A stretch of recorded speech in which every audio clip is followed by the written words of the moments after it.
రావు రమేష్ అమ్మగారు చేసినటువంటి కొన్ని వంటకాలు తీసుకొచ్చి నా చేత తినిపించేవాళ్ళు అనమాట. అంటే తినేటప్పుడు ఒకసారి వంకాయ కూర వస్తుంది వాళ్ళ ఇంటి నుంచి, ఆంటీ పెడతారు, అది ఏం తింటాలో వంకాయ సే, అయ్యా ఏంటండి అయ్యా అది మీరు వంకాయ ఎలా వదిలేశారు, అసలు ఆ వంకాయని చూసారు, వంకాయ కదా మాగారు, అలా అనకండి అయ్యా, మీ అత్తయ్య గారు ప్రేమతోటి మీకు పెట్టండి అని చెప్పేసి చిరంజీవి బాబుకి ఇవ్వమని చెప్పేసి పెట్టారండి అయ్యా. ఆ వంకాయ చూడండి నిగనిగలాడుతూ శ్రీదేవి బుగ్గల్లా కనపట్లా మీకు, అది వదలాలని మీకు ఎందుకు అనిపించింది అయ్యా? పదార్థం మానవా, దాన్ని అన్నం అంటారు. ఎంతకాలం గడ్డి గాతం తిని బతికావా?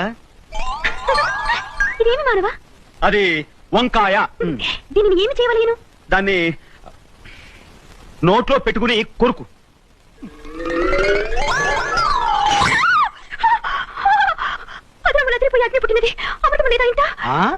మీ నాన్నకి నచ్చిన కూర అంటే చెప్పు. గుత్తొంకాయ.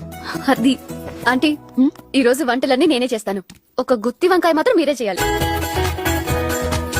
సూపర్ రా. ఇది కూడా చెక్ ఇట్ అవుట్.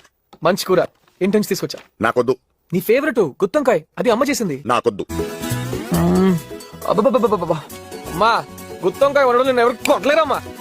ఈ వంకాయ ఏంటి ఇలా నోట్లో పెడితే అలా కరిగిపోతుంది? బిగినింగ్ నుంచి వంకాయలు అంతేనండి.